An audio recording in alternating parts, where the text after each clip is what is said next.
अशा 2 मुली यांना आहेत आणि तिथेच त्यांनी आपला संसार वृक्षावर जो काही वेल चढतो ना त्या ठिकाणी तो थांबून ठेवला। तर यांनी आपल्या मुलींनाच धन मानलेला आहे। आर्या पण इकडे या दादा, इकडे या, सर्वांना थोडासा परिचय झाला पाहिजे।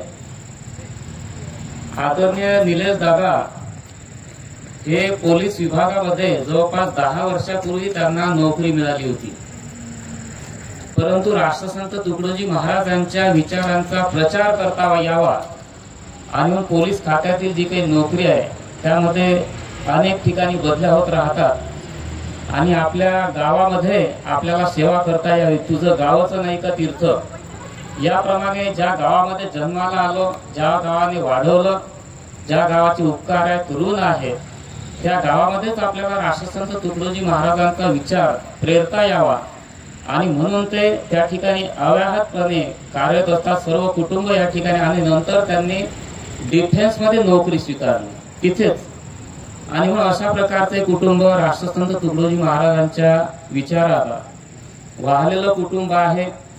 राष्ट्रसंत म्हणतात, त्या दिवशी पण आपला तो लहान मुलगा बोलला, फार अगदी लहान होता, 5व्या वर्गात, आता आर्य आहे 8व्या वर्गामध्ये। पुन्हा ती ओवी तुम्हाला सांगू इच्छितो, राष्ट्रसंत पुन्हा ह्या ओवी आहेत ना सगळ्यांच्या कानावर पडल्या पाहिजे। जीवनाशी आवश्यक धन, सर्व कार्याचे प्रारंभ साधन, प्रपंची पदोपदी पाहिजे सुवर्ण, तरी विचार धन आधी हवे, असं राष्ट्रसंत तुकडोजी महाराज म्हणतात। आणि हे विचार धन ज्यांना सापडलं तो व्यक्ती जीवनामध्ये कुठेही मागे येत नाही, एवढं मात्र लक्षात ठेवा।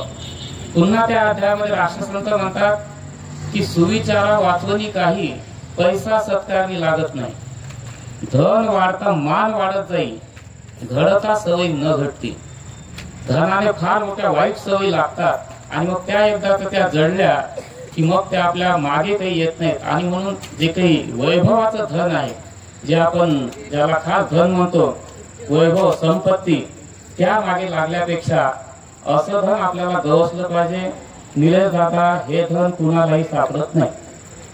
आणि मलाही जर असं वाटलं, आदरणीय राठोड गुरुजी आहेत आपले अरविंद राठोड सर, ग्रामगीताचार्य यांच्या नारायणीचा तो अध्याय लक्षात घ्या।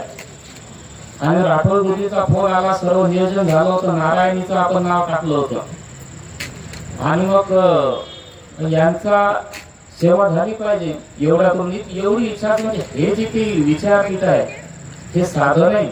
तुम्ही या ठिकाणी येताना बोलताना याला एवढं साधं समजू नका, ते या ठिकाणी पुनीत झाले, आता या ठिकाणी पावन झाले असं ते स्वतःला समजतात। इथे आल्यानंतर ही सेवा रुजू झाल्यानंतर यावरून या विचारपीठाची ही समाधी, जे काही असे लहान लहान मुलं, तुम्ही महिला या ठिकाणी जे विचार व्यक्त करता, ही समाधी डोलते तुमच्या त्या पठनाने आणि जे काही तुम्ही मार्गदर्शन करता त्या याने समाधी खूप प्रसन्न होते।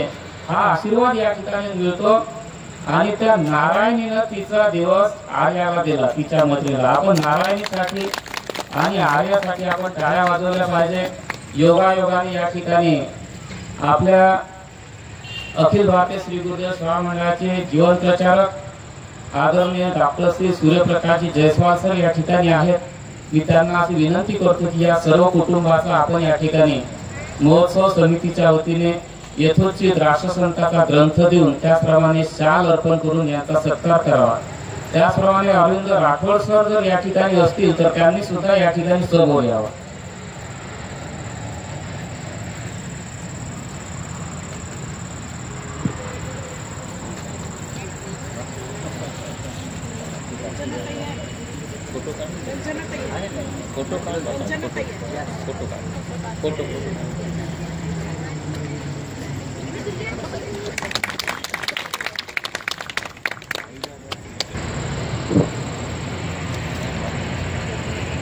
त्या दिवशी पार्थला 1100 रुपये झाले होते, बरोबर आहे। अजून त्याच्यामध्ये नंतर मग आमच्या मामी प्रमिलाताई बोथे यांनी काल पुन्हा 100 रुपये दिले, आता 1200 रुपये झाले।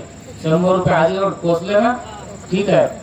मी आदरणीय प्रमिलाताई बोथे यांना अशी विनंती करतो की आज माझ्याकडून व्यक्तीच्या आर्याला 500 रुपये बक्षीस प्रदान करण्यात यावे। या मान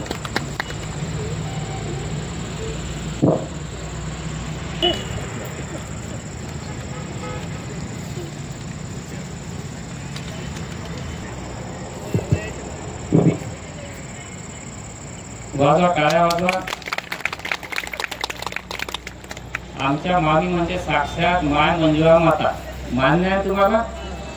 माय मंजुळा माता म्हटलं की मामींचा आपण या ठिकाणी विचार करावा आणि लक्षात घ्यावं की हेच माय बरोबर आहे.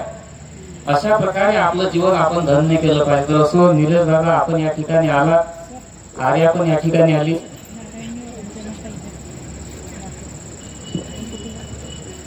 आपण या ठिकाणी आलात, आमच्या विनंतीला या ठिकाणी मान देऊन आपल्या आर्याने या ठिकाणी आपली सेवा रुजू केली. राष्ट्रसंत तुकडोजी महाराजांचे चरणी ग्राम जयंती महोत्सव समितीच्या वतीने मी आपले या ठिकाणी खूप खूप आभार मानतो. धन्यवाद. अखिल भारतीय श्री गुरुदेव सेवा मंडळ श्री क्षेत्र गुरुकुंज आश्रम अंतर्गत राष्ट्रसंत श्री तुकडोजी महाराज ग्रामजयंती महोत्सव समितीद्वारा आयोजित 116व्या ग्रामजयंती महोत्सवाच्या निमित्ताने सामूहिक ग्रामगीता पठण व मार्गदर्शन ज्ञान यज्ञात मी कुमारी आर्या गुणवंत कुत्तरमारे भद्रावतीकर या ग्रामयज्ञात या कार्यक्रमात सहभागी झालेली. या ग्रामजयंतीच्या निमित्ताने ग्रंथराज ग्रामगीता संस्कार शोधन पंचकातील अध्याय क्रमांक 25 देवदेवळे या विषयाच्या अनुषंगाने मार्गदर्शन आत्ताच इथे संपन्न झालेले आहे.